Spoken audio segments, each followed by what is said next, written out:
तुकाराम महाराजांचा अभंग सेवेसाठी घेतलेला आहे.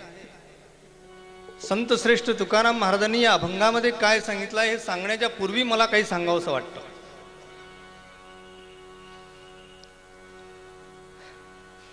समर्थ असं म्हणतात, सदा सेविती दिव्यांनी,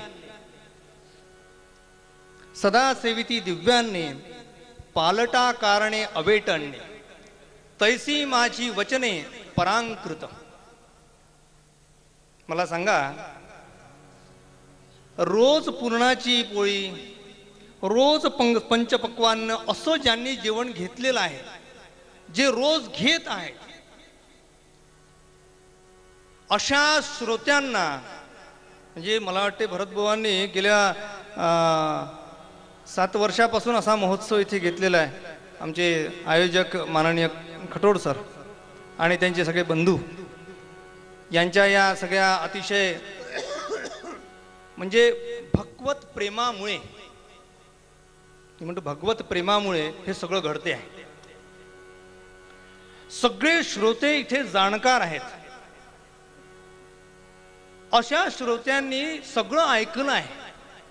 म्हणजे ज्यांनी पुरणाची पोळीचं जेवण केलं आहे, ज्यांनी सगळे पंचपक्वान्न घेतलेले आहे, असं असताना सुद्धा मी त्यांना काय सांगावं, म्हणून समर्थांनी त्याची स्पष्ट कल्पना दिली आहे. ती माझ्या शब्दात मी सांगतो. समर्थ असं म्हणतात, सदा सेविती दिव्यांनी, पालटा कारणे अवेट अन्य. अवेट म्हणजे आपली गोडी थोडीशी बदलावी.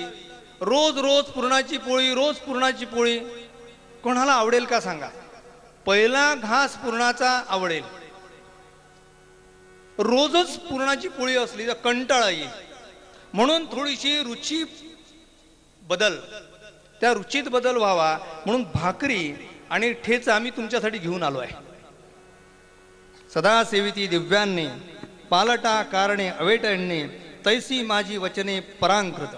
त्याच्याही पुढे जाऊन सांगतो. समर्थ म्हणतात, मी संतांचा अंकित, मी संतांचा दास आहे, मी संतांचा अंकित, तुम्हा संतापासी बोलत, माझी चिंता तुमचे चित्त असू द्यावी. माझी चिंता मला करायचं काम नाही.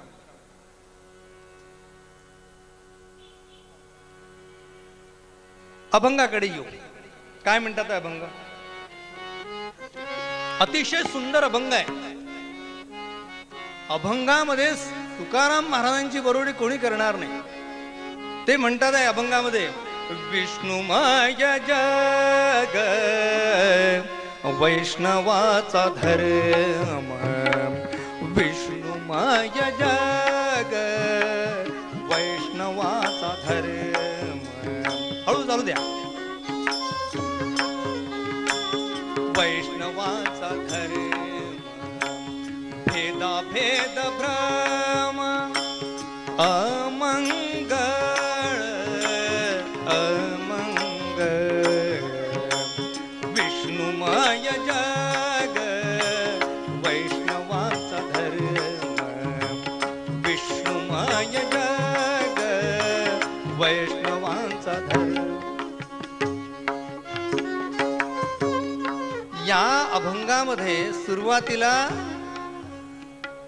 महाराज सांगतात आहे की हे जगत तुम्हाला जे दिसते आहे, ते दिसणारं जगत जरी विविधतेने नटलेलं असलं तरी सुद्धा या जगतामध्ये परमेश्वर सोडून काहीच नाही. तुम्ही म्हणाल हे कसं काय शक्य आहे? शक्य आहे. परमेश्वर न पाहता सुद्धा सांगतो. अनुभव. उपनिषदात एक कथा आली आहे छोटीशी, ती कथा सांगतो. असं झालं की आपल्या सगळ्या शरीरातील सगळ्या अवयवांचं एकमेकांची भांडण लागलं. काय भांडण लागलं हो? भांडण असं लागलं की डोळ्यांना असं वाटलं की मी आहे आणि म्हणूनच हे शरीर चालते. कारण जर डोळे नसते तर काय झालं असतं? डोळे नसते तर सगळं संपलं असतं. म्हणून डोळे असे म्हणतात आहे की मी आहे म्हणून देह आहे. हात म्हणाले, अरे डोळे असून काय फायदा, मी जर नसतो तर तुला खाऊ कोणी घातलं असतं, म्हणजे मी आहे म्हणून तुझं पोट भरते आहे. कान म्हणाले, सगळं ठीक आहे हो, पण जर कानच नसते तर देह कसा चालला असता. कान म्हणे मी महत्वाचा आहे. सगळ्या अवयवांची एकमेकाशी भांडणं लागली. त्या भांडणामध्ये म्हणजे जसे संसदेत भांडणं होतात की नाही तसे भांडणं, मारामारीपर्यंत, एकमेकांच्या गचांड्या धऱ्यापर्यंत भांडणं. आता हे भांडण घेऊन जाऊ कुठे? नारदांकडे गेले. म्हणे मुनिवर, आमचं भांडण मिटवा, आमच्यापैकी कोण श्रेष्ठ आहे तुम्ही सांगा. ते म्हणे, बाबा मी वकील माणूस आहे, वकिलाचं कोण ऐकणार, न्यायाधीशाकडे आपण जाऊ. भगवंताकडे विष्णूकडे गेले. विष्णू भगवंत म्हणाले की तुमचे भांडणं मिटवणं माझं काम नाही आहे, भांडणं करू नये तुम्हाला समजायला पाहिजे. आणि बरं मी सांगितलंय, न्यायाधीशाने एखादी न्याय दिला तर लोक पाळतात का हो? असं काही सांगता येत नाही, नाही होत.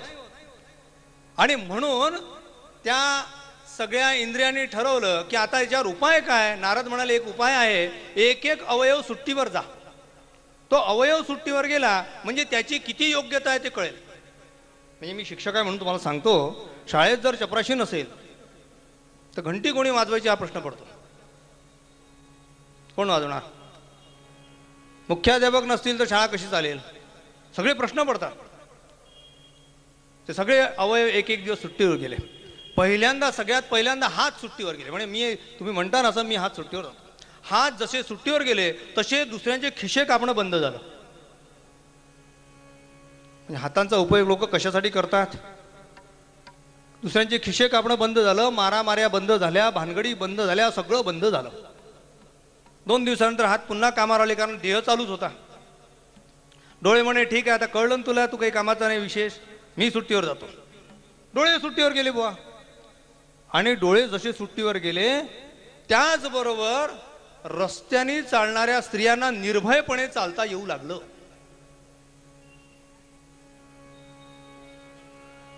थोडसा माणूस ठेचा खात चालला, बाकी काही बिघडलं नाही. आंधळे माणसं जगत नाहीत का? जगतात. मला तुम्ही सांगा, हात डोळे पुन्हा कामावर आले, एक एक अवयव सुट्टीवर जात होता आणि पुन्हा तो कामावर येत होता, पण देह मात्र चालूच होता. मूळ मुद्दा तुम्हाला एवढं सांगतोय, देह मात्र चालू होता. ते सगळे म्हणाले आपण सगळे सुट्टीवर जाऊन आलो, पण देह मात्र चालूच आहे. या देहाला चालवणारा कोण आहे? हळूच हृदयातील आत्मा बोलला. तो म्हणाला, माझं अस्तित्व तुम्ही मानतच नाही. सांगते का कोणी तुमच्यापैकी की माझा आत्मा इथे आहे? डॉक्टरनी चिरफाड जरी केली त्याची, तरी चिरफाड केल्यानंतर सुद्धा त्या डॉक्टरला सापडायचं नाही की याचा आत्मा कुठे आहे, त्याचा जीव कुठे आहे. एवढं म्हणतील, गेला. बरोबर की नाही बुवा? गेला म्हणतील, पण सापडायचा नाही तो आत्मा. तो आत्मा म्हणाला, तसं आहे मी सुट्टीवर जर गेलो, तुम्ही माझं अस्तित्व मानतच नाही, मग मी सुट्टीवर जाऊन येतो. झालं बुवा, तसंच झालं. तो आत्मा गेला सुट्टीवर फक्त घंट्याभरासाठी. तर काय झालं असेल? आत्मा घंट्याभरासाठी जर सुट्टीवर गेला तर घरामध्ये रडापड सुरू झाली. असा कसा गेला, चांगला होता, आता या लेकरांना कोण सांभाळेल? म्हणजे तो गेल्याचं दुःख नाही, या लेकरांना कोण सांभाळेल? म्हणजे मरणानंतर आपल्या मागे आपली काळजी घेणार, आपली काळजी घेणार, आपल्यासाठी रडत नाही, रडणं दुसरं कोणासाठी आहे. हे आपल्या कामाचा होता म्हणून गेल्याचं दुःख आहे. आता गंमत अशी झाली की आत्मा जेव्हा कामावर आला परत, कारण काय बांधाबांधीची वेळ आली, त्याला वाटलं की आता बांधा बघून यांनी जर फुकून टाकलं तर पुन्हा पंचायत होऊन जाईल. पुन्हा कामावर आला, देह पुन्हा चालू लागला. पहिल्यांदा आत्मा जसा सुट्टीवर गेला तसं डोळे होते पण दिसत नव्हतं, हात होते पण उचलत नव्हतं, पाय होते पण चालवत नव्हतं, तोंड होतं पण बोलवत नव्हतं. हे सगळं होत होतं कारण एक गोष्ट या शरीरात नव्हती. ती कोणती हो? आत्मा. कीर्तनात लोक जागी आहे की नाही पाहण्यासाठी सांगायला विचारावं लागते. हा, समोरच्यानी कमीत कमी जागी राहा. हा, तर त्याने विचारलं की हा आत्मा आहे म्हणून हे शरीर चालते, हे मात्र सगळ्यांना पटेल. तसं हे संपूर्ण जगत जे चालते आहे ते कोणामुळे चालते? कारण या विश्वी तो भरलेला आहे. प्रत्येक ठिकाणी आहे, प्रत्येक कणाकणात आहे, जळी स्थळी काष्टी पाताळी सर्वत्र आहे. तुमच्या माझ्यामध्ये मुंगीपासून तर त्या ऐरावत हत्तीपर्यंत सगळ्यांमध्ये तो परमेश्वर नटलेला आहे. हीच गोष्ट तुकोबार आहे आपल्या अभंगात सुरुवातीला सांगतात. माया जग वैष्णवाचा धर्म, विष्णू माया जग वैष्णवाचा धर्म, भेदा भेद भ्रम अमंगळ अमंगळ, विष्णू माया जग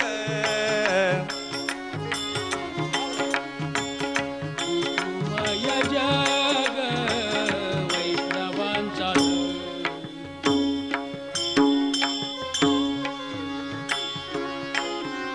आता पुढचे शब्द आलेले आहे भेदा भेद भ्रम अमंगळ. या जगामध्ये भेद आहे का हा प्रश्न आहे. विचार करा भेद आहे की नाही. सांगतो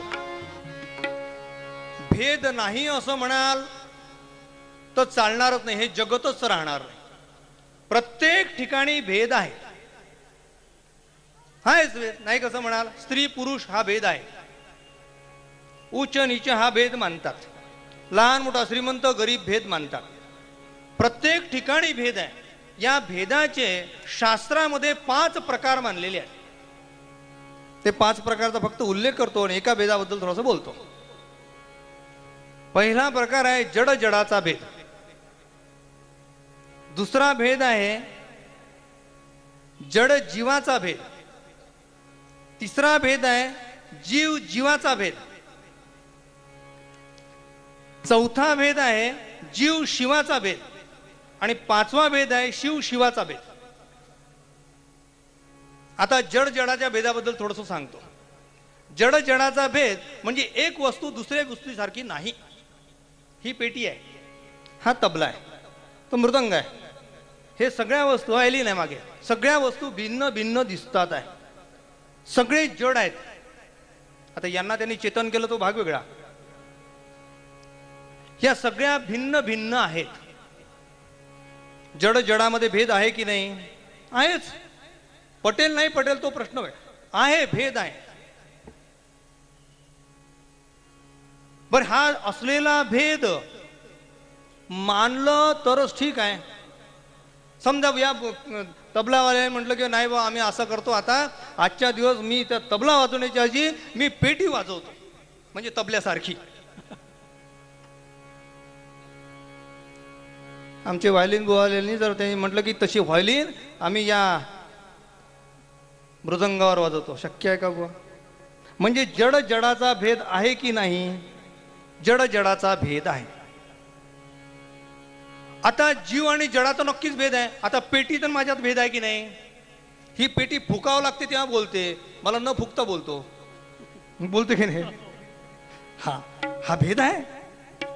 जीव जीवाचा, आता जडाचा आणि जीवाचा भेद आहे. आता तसं जीव जीवाचा भेद आहे. एक मनुष्य दुसऱ्या माणसासारखा नाहीच. हो तुम्हाला सांगतो, एका आईच्या पोटी जन्मलेले 2 मुलं म्हणजे 2 सख्खे भाऊ हे सुद्धा सारखे नाहीत. 2 सख्ख्या बहिणी या सुद्धा सारख्या नाहीत. अजून काय राहिलं त्याच्याही पुढे जाऊन सांगतो. एका आईच्या पोटी जन्मलेले जुळे मुलं आवळे जावळे हे सुद्धा सारखे नाही. माझ्या 9व्या वर्गामध्ये काही 2 मुली होत्या. त्या 2 मुली जेव्हा ॲडमिशन घ्यायला आल्या शाळेमध्ये तेव्हा गुरुजी म्हणे तुमच्या वर्गात ही मुलगी 2 मुली आमच्या ठेवायच्या आहे. म्हटलं त्या 2 मुली सारख्या, नाव काय? तर 2घी जणी माझ्या वर्गात प्रवेश घेतला त्यांनी. म्हटलं यांना ओळखायचं कसं? प्रश्न पडला हो. मी म्हटलं सारख्याच दिसतात. त्यांचे आईवडील मला म्हणाले काही दिवस गेले की तुमच्या लक्षात येईल की या दोघांमध्ये काय फरक आहे. प्रत्येकात फरक आहे, जीव जीवामध्ये फरक आहे. हा जीव जीवामध्ये का फरक आहे याचं कारण असं आहे की बुद्धीची निर्णय शक्ती, आत्म्याची संकल्प शक्ती आणि हृदयाची भावशक्ती ही प्रत्येकाची भिन्न भिन्न आहे. प्रत्येकाची भिन्न आहे. यांना जे वाटते ते मला वाटते असं अजिबात नाही, यांना जे वाटते ते यांना वाटते असं अजिबात नाही. कारण या दोघांच्याही मनामध्ये निर्माण होणारे संकल्प भिन्न भिन्न आहेत. हे सगळं भिन्न आहे, या ठिकाणी काही भिन्न नाही. एकही गोष्ट एकासारखी नाही, सगळं भिन्न आहे. मग हे भिन्न असताना सुद्धा आपण सगळेजण एक का बसलो आहोत? म्हणजे काही गोष्टी साम्य आहे, काही गोष्टी भिन्न आहेत. आमचे तुकाबाराय म्हणतात आहे की भेदाभेद भ्रम अमंगळ. भेदाभेद पाळणं अमंगळ आहे. निसर्गतः परमेश्वराने आपल्याला जन्माला घातलेला आहे. आपल्या पूर्व कर्मानुसार, पूर्व संचितानुसार, पूर्व पुण्याईनुसार आपण आहे त्या पद्धतीने आहात. मग मला एक सांगा की अशी भिन्नता जी दिसते आहे ती भिन्नता मिटणार कशी? आपण म्हटलं भेदाभेद भ्रम अमंगळ, मग ही मिटायची कशी? मिटू शकते. मिटली की नाही तुम्हाला इथेच सिद्ध करून देतो. कीर्तन मी करतोय, बोलतोय, काहीतरी सांगतोय, मी अभंग म्हणतोय. अभंग म्हटल्यावर सुरुवात केल्याबरोबर हे पेटी वाजवतात आहे, काळी एकवर त्यांचा हात आहे, काहीतरी स्वर चालू आहे. यांचा एक स्वर आहे, तुमचा काळी एकचाच आहे ना? हा पहा, त्यांनी हो सांगितलं. त्यांचाही काळी एकचा आहे, तुमचा काळी एक मध्ये चालू आहे, यांचाही काळी. सगळ्यांचे स्वर, सगळ्यांचे आवाज, सगळ्यांचे भिन्न आहेत, पण तरी सुद्धा एक वाक्यता आहे. समजून घ्या, थोडस मुद्दा समजून घ्या म्हणजे पटकन लक्षात येईल. सगळे भिन्न भिन्न दिसतात आहेत, दिसायला भिन्न आहेत, पण मात्र सहकार्य करताना सगळ्यांनी आपापल्या परीने, आपापल्या परमेश्वराने दिलेल्या शक्तीप्रमाणे सगळ्यांनी सहकार्य केलेलं आहे. जरा तबला खालीवर झाला तर आमचे पेटीवाले गुरुजी त्यांच्याकडे डोळे वाचून पाहतात, तबला खाली झाला वर करा, वर झाला खाली करा, बरोबर त्याची ताबडतोब ट्युनिंग करून घेतात. म्हणून आमचे तुकोबाराय म्हणतात भेदाभेद भ्रम अमंगळ. पण पुढे सांगितलंय, काय म्हटलंय? कोण्याही जीवाचा, कोण्याही जीवाचा नखडो मत्सर, कोण्याही नखडो मत्सर, कोण्याही जीवाचा नखडो मत्सर. परम सर्वेश्वर पूजनाचे विष्णुमय जग, उभय जग वैष्णवांचा धर, विष्णुमय जग वैष्णवांचा धर.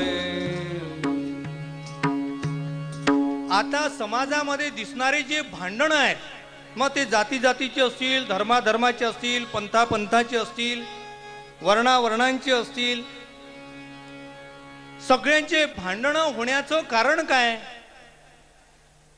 आपल्या हिंदू धर्मामध्ये एक वैशिष्ट्य आहे, तो धर्म सनातन आहे. एक पहिलं गोष्ट लक्षात ठेवा, तो सनातन धर्म असल्यामुळे तो आजचा कालचा नाही आहे, 2,000 वर्षापूर्वीचा नाही. सनातन धर्म असल्यामुळे त्या सनातन धर्मामध्ये येणारी वेगवेगळी व्यक्ती प्रत्येकाने आपल्या प्रतिभेनुसार वेगवेगळ्या गोष्टी सांगितलेल्या आहेत आणि रुची वेगवेगळी आहे. प्रत्येकाची रुची वेगळी आहे. आम्ही रस्त्याने येताना जेवण करताना डबा जो आणला होता, तो डबा खायला आम्ही एका ठिकाणी बसलो होतो, तेव्हा डबा खात असताना आमच्या जेवणामध्ये यांनी आणलेली भाजी यांना अजिबात आवडली नव्हती, पण यांनी आणलेली भाजी मला फार आवडली होती. म्हणजे एक लक्षात घ्या, जरी भिन्नता असेल, इच्छा असेल, तरी त्यांच्यामध्ये भिन्नता दिसून येते आहे. यांना गोडी वेगळी आहे, जेवणानंतर काहीतरी गोड खाल्लं पाहिजे अशी यांची इच्छा आहे. म्हणजे प्रत्येकामध्ये हिंदू धर्मामध्ये अनेक वर्षापासून चालत आलेली परंपरा, त्या परंपरेमध्ये अनेक लोक आले आहेत आणि त्या अनेक लोकांची अनेकविध असे वेगवेगळी त्यांची रुची आहे. त्या रुचीनुसार त्यांनी निवड केलेली आहे. मी सरस्वतीचा भक्त आहे म्हणून मी सरस्वतीची पूजा करतो. मी गणपतीचा भक्त आहे म्हणून मी गणपतीची पूजा करतो. कोणी एखादा हनुमंताची पूजा करत असेल, कोणी एखादा शंकराची पूजा करत असेल, कोणी एखादा रामाची पूजा करत असेल. देवतांची वेगवेगळी नावं जरी घेतली असली तरी त्या व्यक्तीने आपल्या आवडीनुसार त्याला ते नामकरण करून त्यांच्यापासून ती शक्ती प्राप्त करण्याचा प्रयत्न केलेला आहे. याचा असा अर्थ आहे की वेगवेगळे देवता जरी दिसत असतील तरी सुद्धा माणूस शेवटी शरण जातो त्या एका भगवंताला. मध्यमध्ये काय म्हटलंय, काय म्हटलंय सांगू? आकाशात पतितम, आकाशात पतितम तोयम, आकाशात पतितम तोयम यथा गच्छति सागरम सर्वदेव नमस्कारम केशवम प्रतिगच्छति. आकाशात पतितम तोयम, आकाशातून पाणी पडतं. यथा गच्छति सागरम, शेवटी ते सागराला जाऊन मिळतं. हो, तसं सर्वदेव नमस्कारम केशवम प्रतिगच्छति, ते एका भगवंतालाच जाऊन पोचतो. तो भगवंत तुमच्या इच्छेनुसार रूप धारण करतो. मग एकदा त्याने तुमच्याप्रमाणे रूप धारण करणं सुरू केलं की आपल्याला जर कळलं की संपूर्ण जगत, हे संपूर्ण जगत एक ईश्वरमय आहे, मग या जगतामध्ये दिसणारा प्रत्येक घटक माणसाला परमेश्वर दिसू लागेल. आणि परमेश्वर एकदा सर्वत्र तो पाहू लागला तर तो कोणत्याही जीवाचा मत्सर करणार नाही, द्वेष करणार नाही, त्याला त्रास देणार नाही, भांडणं करणार नाही. हा, येणाऱ्याने शांततेने या आणि न बोलता बसा. सगळ्यांना जागायची व्यवस्था भरपूर आहे. आमच्या बुवांनी फार उत्तम इथे व्यवस्था केली, आयोजकांनी अतिशय उत्तम व्यवस्था केलेली आहे. अशा प्रकारे कोण्याही जीवाचा मत्सर करायचं कारण नाही. विविधता मात्र माणसाने स्वीकारली पाहिजे. ज्याला जे जे आवडेल ते ते त्याने स्वीकारावं. अंतर्भेद करू नये. आता अंतर्भेद करू नये याचा असा अर्थ आहे की माझ्या कीर्तनाच्या अगोदर या ठिकाणी जो कार्यक्रम चालू होता तो गाण्याचा चालू होता बुवा. त्या गाण्याच्या कार्यक्रमामध्ये विविध प्रकारची गाणी गायली गेली, पण त्या गाण्यामध्ये सुद्धा अनेक लोक येऊन बसली, ते सुद्धा आपण स्वीकारली. काही लोक माझं बोलणंही स्वीकारतात आहे. याचा अर्थ जरी भिन्नता असेल तरी ती स्वीकारलेली आहे. हा महाराज, ए मुलांनो शांत बसा 2 मिनिटं. तुम्ही आले आहे, जागा मिळाली आहे, आता समोरच्यांनी बोलू नका. मागच्यांना जागा पाहिजे आहे बसायला, शांत बसा फक्त. अशा प्रकारे या जगतामध्ये विविधता आहे, पण विविधतेमध्ये विषमता नसावी, विषमतेतून विरोध नसावा आणि विरोधातून मग पुढे भांडणं नसावे. म्हणून पहिल्यांदा ती विविधता स्वीकारा. एक फक्त कथा सांगतो आणि पूर्वरंगाला थांबवतो. 1 मिनिट महाराज. इंदोरीकर महाराजांचं कीर्तनच 9:30च्या पुढे होणार आहे, त्यामुळे महाराज अजून बीडमध्ये आलेले नाही आहेत. तर कृपया आत्ताचा जो कार्यक्रम चालला आहे, मी आपल्याला सगळ्या बंधूंना विनंती करतो की थोडंसं शांततेचं जर तुम्ही सहकार्य केलं तर खूप चांगलं होईल. आणि मला अपेक्षा आहे आपल्याकडून नक्कीच की आपण शांत बसाल. थोडंसं येणाऱ्या म्हणजे सगळ्या बंधूंनी मिळेल तिथं जागा बसावं. आणि महाराज अजून आत्ता आलेले नाहीत बीडमध्ये, 9:30 नंतर ते येतील. तोपर्यंत त्या कीर्तनाची प्रतीक्षा करावी. चाललेल्या कार्यक्रमातही आपला सहभाग असावा एवढी विनंती करतो. कीर्तन पुढे चालू. कथा अशी सांगत होतो कारण महाराज म्हणतात आहे की कोण्याही जीवाचा न घडो मत्सर, वर्म सर्वेश्वर पूजनाचे. सर्वेश्वर म्हणजे सर्व प्राणी मात्रांमध्ये असलेला ईश्वर, तो सर्वेश्वर सर्वत्र आपल्याला दिसू लागेल. तो केव्हा दिसू लागेल? जेव्हा आपण सन्मार्गा लागाल, चांगल्या गोष्टी ऐकाल, संतांच्या संगतीला जाल, गुरुचा उपदेश घ्याल, थोडी भक्ती कराल, भगवंत प्राप्तीची तळमळ ठेवाल, तर माणसाला या सगळ्या गोष्टी प्राप्त होऊ शकतील. यासाठी ज्ञानेश्वर माऊलींनी नामदेव महाराजांना सांगितलं की तुला गुरु करायचा आहे तर तू गुरु करण्यासाठी आमच्याकडे तिकडे औंढा नागनाथ आहे, तिथे विसोबा नावाचे महान संत होऊन गेले. माऊलीने त्याला विसोबा खेचर म्हटलं, पण विसोबा नावाचे महान संत होऊन गेले. त्यांच्याकडे तू जा आणि त्यांच्याकडे जाऊन तू तो गुरुमंत्र घे. नामदेव महाराज म्हणाले की ज्ञानेश्वर माऊलींची आज्ञा आहे, आणि म्हणून नामदेव महाराज विसोबा खेचरांच्या दर्शनासाठी निघाले. वाटेमध्ये दुपार झाली.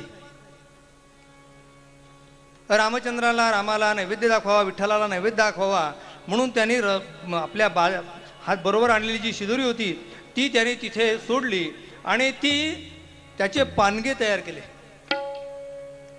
ते पानगे तयार केले, पानगे भाजले. भगवंताला पहिले द्यावं, नंतर आपण घ्यावं म्हणून आपण चित्रावती घालतो जेवताना. काही कारण माहीत असू द्या, चित्रावती घालण्याचे जे अन्न आम्हाला मिळालेलं आहे परमेश्वराकडून ते पहिले परमेश्वराला दिलं तर नंतर काय होते हो? बाजारातून आणलेला पेढा हा देवाला दाखवला म्हणजे नैवेद्य दाखवला तर त्याचा काय होतो? काय होतो? प्रसाद होतो. आणलेला पेढा देवाला दाखवला की तो प्रसाद होतो. म्हणून आपण जेवत नाही, प्रसाद सेविला, प्रसाद सेवन करतो. त्यांनी तो पानग्याचा प्रसाद नैवेद्य तो विठ्ठलाला दाखवावा म्हणून बाहेर काढला. पण तसं आहे ते पानगा, त्या पानग्याला आमच्याकडे काही रोडगे म्हणतात, काही लोक इकडे बिट्ट्या म्हणतात. आता काय तुमच्या म्हणतात मला माहित नाही. ते असे गोल गोल करतात पिठाचे आणि राखेमध्ये भाजतात, गौरीमध्ये भाजतात. तर तो तयार झालेला जो बिट्टी आहे, बाटी आहे, हे मारवाडी समाज बाटी म्हणतात त्यांना. तर ती बाटी आहे ती फोडा लागते, त्याच्या तुपाबरोबर ती गोड लागते. खाऊन पहा एकदा. हां, तुपाबरोबर गोड लागते ती. तूप जर नसेल तर जमत नाही ते. काही असलं चालेल पण तूप तर पाहिजेच त्याच्याबरोबर. तूप आणि वरण पाहिजेच त्याच्याबरोबर. तर ती बाटी फोडली, त्याच्यात तूप टाकायचं. तर तूप पाहायला त्याने बाहेर गेले. तूप काढलं, ते गरम करायचं म्हणून त्या राखेवर ठेवलं. ते गरम करेपर्यंत कोणतं तरी एक काळं कुत्रं आलं आणि त्या काळ्या कुत्र्याने लेकाने ते एक पानगा पळवला. तो पानगा जसा पळवला तसं नामदेव महाराज म्हणाले की त्या विठ्ठलाला घातणारा मी पानगा हे कुत्र लेकाचं घेऊन चाललेलं आहे. जळकं लाकूड उचललं आणि त्याच्या मागे धावत गेला. कुत्र हातात लागेल का? गेलं निघून. कुत्र निघून गेलं. पण पुढे काय झालं? औंढ्याला जाऊन पोचले. औंढ्याला असं पाहिलं की विसोबा खेचर झोपलेले आहेत, पण त्यांचे दोन्ही पाय विठ्ठलाच्या पिंडीवर आहे, शंकराच्या पिंडीवर आहे. शंकराच्या पिंडीवर ते दोन्ही पाय पाहिल्याबरोबर नामदेव महाराजांच्या लक्षात आलं की हा काय संत आहे का? त्याला सांगितलं, महाराज असे कसे झोपले, जरा सरळ झोपा. ते म्हणजे बाबा माझ्याकडनं मी थकलो आहे, माझ्याकडनं काही व्हायचं नाही, तुझ्याकडनं जर होत असेल तर तू ते बाजूला कर. त्याने खांद्यावरचं ते जर्जर झाला, म्हातारा होता, एक अंगावरचा पंचा काढला, त्या पायाच्या खालून घातला, त्याला असं उचललं आणि गोल फिरवलं आणि ठेवलं. जिथे ठेवा तिथे शंकराची पिंड तयार व्हायची. गोल फिरवलं. 12 ज्योतिर्लिंगाचे सगळं दर्शन तुम्हाला तिथे दिसतं. चारही बाजूला फिरवलं. सगळ्याकडे जिकडे फिरवा, जिथे पाय ठेवा तिथे त्या पायाच्या खाली शंकराची पिंड निर्माण व्हायची. चमत्कार पाहिला म्हणून मी शरण आलो महाराज, काही चुकलं असेल तर सांगा. ब्रह्मज्ञान प्राप्त झालं. काय ब्रह्मज्ञान प्राप्त झालं? सगळीकडे परमेश्वर आहे. परतीच्या प्रवासाला लागले. परतीच्या प्रवासात आले. पुन्हा त्यांच्या मनात आलं की दुपारची वेळ झाली, जेवणाची. काय माहिती आहे का, किती तुका म्हणे संन्यासी 12 वाजता तोंडवासी. दुपार झाली की जेव्हाच वाटते हो. पण आपल्याला जेवण्याच्या अगोदर त्या देवाला नैवेद्य दाखवला पाहिजे. म्हणून ते पानगे पुन्हा भाजले, पुन्हा तयार केले आणि ते फोडून ठेवले. तूप पुन्हा गरम करायला गेले. गंमत अशी झाली की ते काळं कुत्रं कुठून भटकून भटकून पुन्हा आलं आणि पानगा उचलला आणि पळाला. पण संतांच्या सहवासामध्ये झालेला बदल तुम्हाला सांगतो. पहिल्यांदा नामदेव महाराज हातामध्ये जळकं लाकूड घेऊन गेले होते. दुसऱ्यांदा मात्र हातात तुपाची वाटी घेतली होती की अरे ते नुसतं पानगा तुला गोड लागायचं नाही, हे तूप त्याच्यावर घे. हा बदल झाला कारण काम झाला की संपूर्ण जगतामध्ये दिसणारा प्रत्येक प्राणी हा परमेश्वर आहे, ही अनुभूती झाली. समर्थांचं एक वचन आहे, सामर्थ्य आहे चळवळीचे, सामर्थ्य आहे चळवळीचे, जो जो करील तयाचे, परंतु तेथे भगवंताचे अधिष्ठान पाहिजे. लोकमान्य टिळकांनी काढलेला अर्थ थोडासा भिन्न आहे. ते म्हणतात ज्याच्यात सामर्थ्य आहे त्याच्यात भगवंताचं अधिष्ठान असेल, भगवंताचा पाठिंबा असेल तर ते कार्य सिद्ध होत असते, असा अर्थ आहे.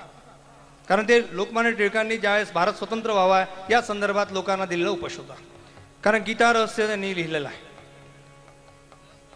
पण मूळ दासबोधामध्ये मात्र त्याचा अर्थ थोडासा वेगळ्या समासात आलेला आहे. वाचकांना सगळ्यांना माहित आहे. समर्थ असं म्हणतात, सामर्थ्य आहे चळवळीचे. मामू थोडासा फरक आहे, समजून घ्या. सामर्थ्य आहे चळवळीचे. चळवळ या शब्दाचा अर्थ ही दिसणारी जगातील हालचाल. मग ती हालचाल मुंगीची असेल, ती हालचाल हत्तीची असेल, ती हालचाल माणसांची असेल, ती हालचाल पक्ष्यांची असेल, कोणाची असेल, ती हालचाल याचा अर्थ चळवळ. म्हणजे सामर्थ्य आहे चळवळीचे. जो जो करील ते याचे. मुंगी मुंगीच्या शक्तीने हालचाल करते, हत्ती हत्तीच्या शक्तीने हालचाल करतो, ती शक्ती त्याचीच आहे. सामर्थ्य आहे चळवळीचे, जो जो करील त्याचे. परंतु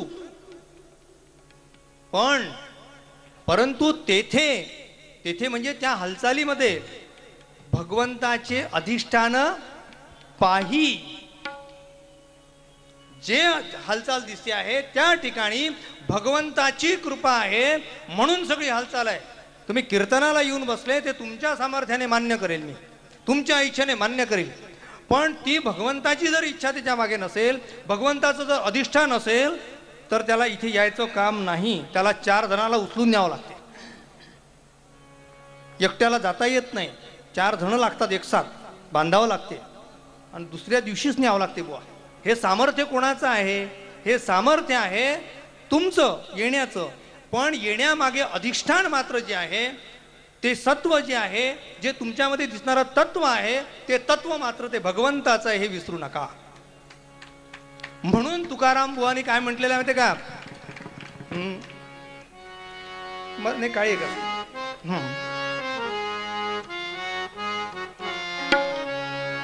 कोण्याही जीवाचा नखडो मत्सर, कोण्याही जीवाचा. कारण सर्वत्र जर परमेश्वर आहे तर कोणाचा तुम्ही द्वेष करता हो? कोणत्याही धर्माचा द्वेष करू नका, कोणत्याही जातीचा द्वेष करू नका, कोणत्याही पंथाचा द्वेष करू नका. ती दिसणारी विविधता जी आहे ती विविधता स्वीकारा आणि मग आनंद आहे. ती विविधता एकदा स्वीकारली ना, खूप आनंद वाटतो बरं. मग एकमेळा सुखाचा, सगळे एकत्र येतील. आता मला सांगा की एवढ्या मोठ्या भव्य या सभा मंडपामध्ये सगळे विविध लोक येऊन बसलेले आहेत, पण एकमेळा सुखाचा आहे की नाही बुवा? कारण काय? कोणी कोणाचा द्वेष करणारा इथे नाहीये. मी माझ्या आनंदासाठी येतोय.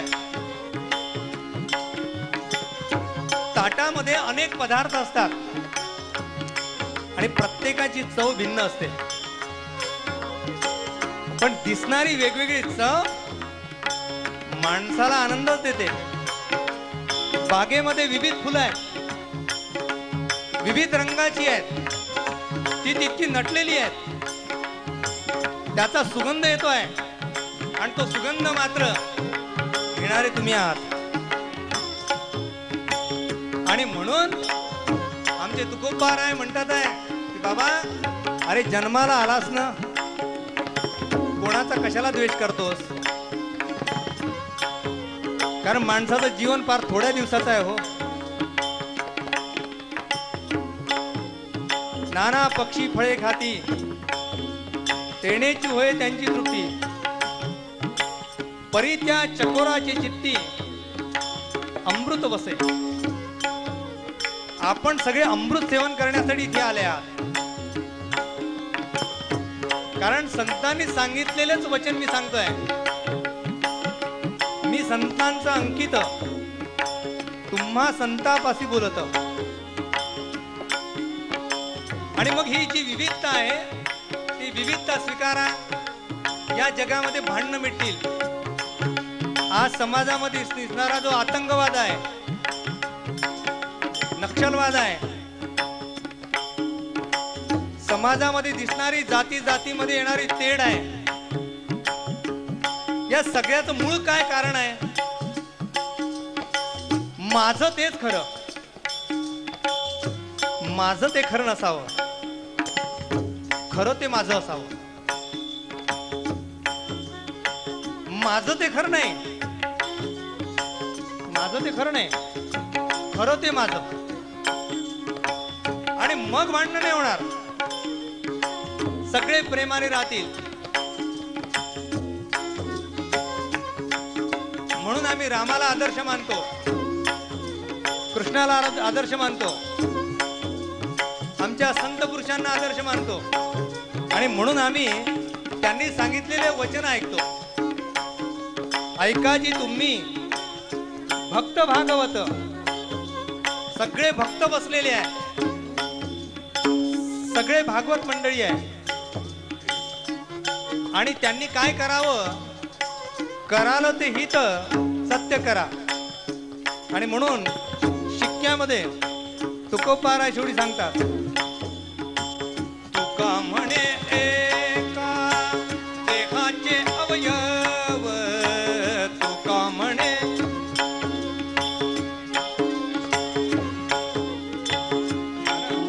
एका अवयव, तुका म्हणे एका देहाचे अवयव,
गुलाल बुक्क्याची सोय करावी.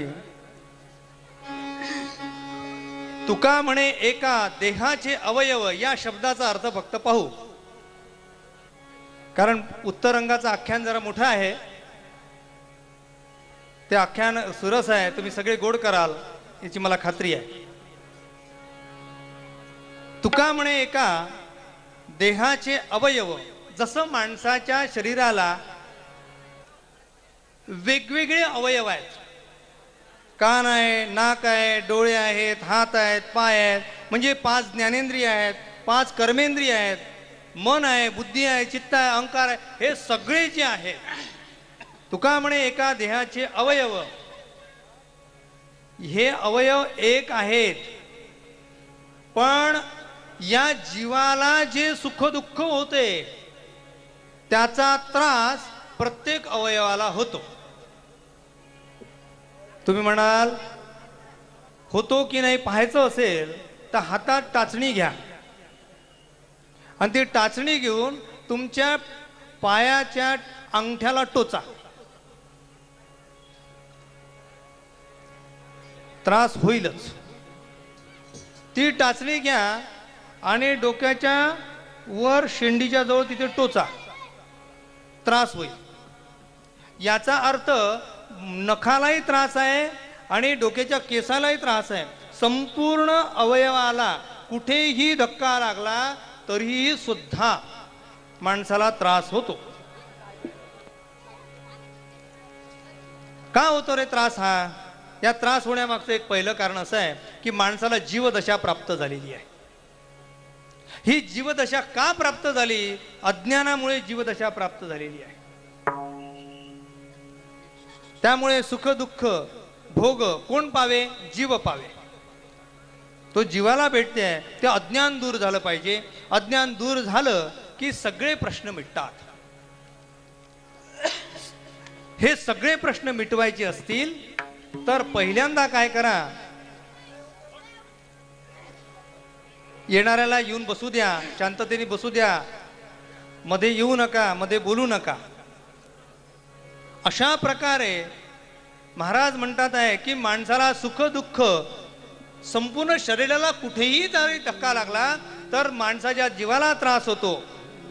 म्हणून असा जीवाला त्रास होत असतो. त्याप्रमाणे या संपूर्ण जगतामध्ये नटलेल्या चराचरामध्ये कोणत्याही जीवाला जरी त्रास झाला तर त्याचा त्रास त्या परमेश्वराला होईल. कारण परमेश्वर सर्वत्र नटलेला आहे. विष्णुमय जग वैष्णवाचा धर्मच तो आहे. कोणता धर्म आहे? की सर्वत्र परमेश्वर नटलेला आहे हा धर्म. म्हणून पूर्वरंगामध्ये इथे तुकोबाराय म्हणतात आहे विष्णुमय जग वैष्णवाचा धर्म. विष्णुमय जग वैष्णवाचा धर्म. विष्णुमय जग वैष्णवाचा धर्म. धन्यवाद. बसा खाली. जेव ज्यांना जागा मिळते आहे तिथेच बसा. वैष्णवाचा धर्म.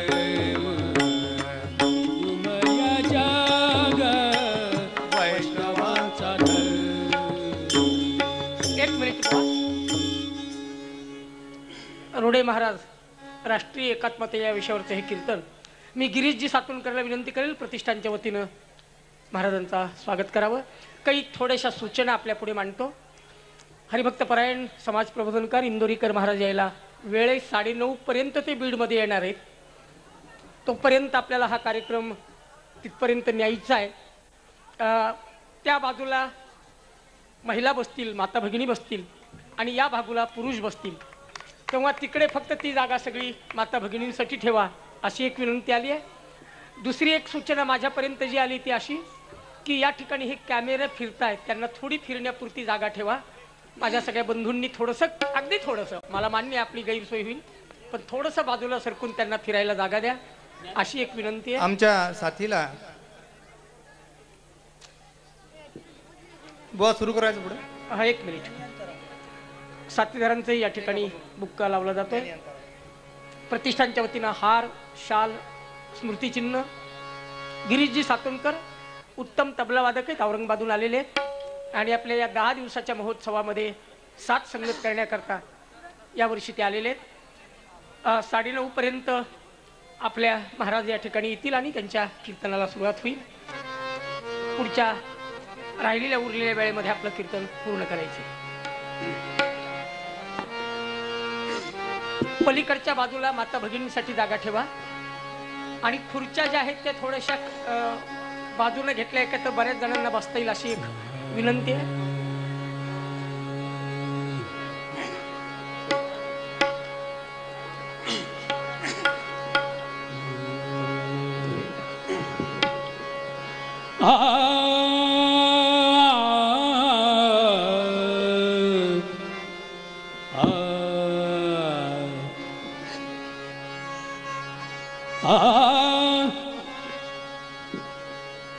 ज्ञानियांचा राजा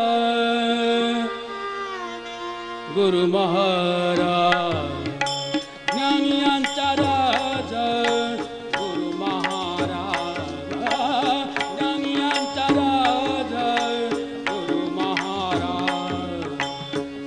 ज्ञानदेव ज्ञानदेव तुम्हा ऐसे ज्ञानियांचा राजा गुरु महाराज, ज्ञानियांचा राजा गुरु महाराज, ज्ञानियांचा राजा गुरु महाराज. गुरु महाराज ज्ञानियांचा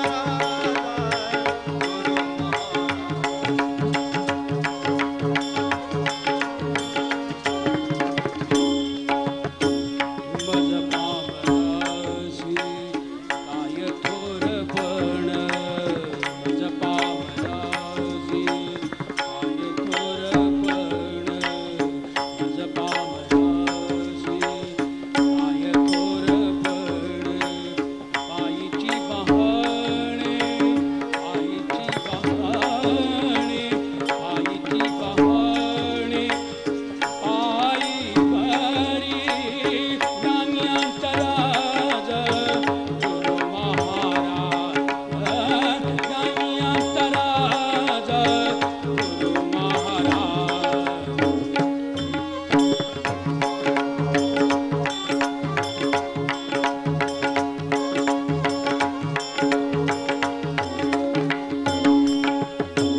ब्रह्मादिक जेथे मावळ गणे, ब्रह्मादिक जेथे मावळ गणे, ब्रह्मादिक जेथे मावळ गणे. पितरा तुळाणे काय पुढे ज्ञानियांचा राजा गुरु महाराज, ज्ञानियांचा राजा गुरु महाराज, ज्ञानियांचा राजा गुरु महाराज.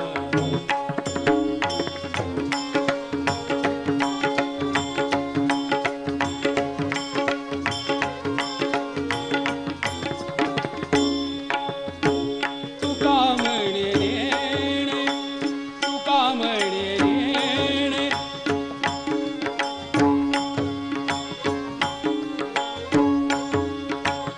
तुका म्हणे नेणे, तुका म्हणे नेणे, तुका म्हणे नेणे, तुका म्हणे नेणे. युक्तीचे अभावी तुका म्हणे नेणे.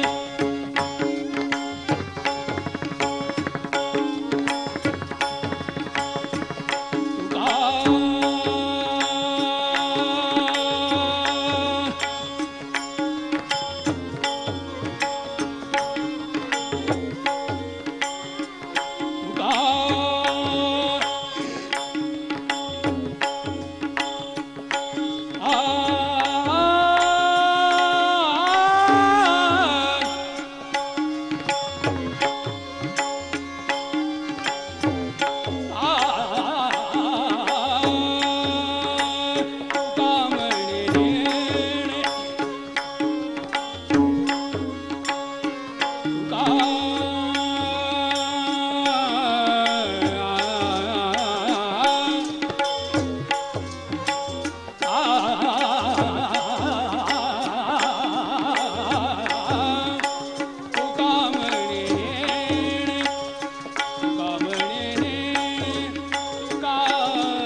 मध्यमध्ये सर मध्यम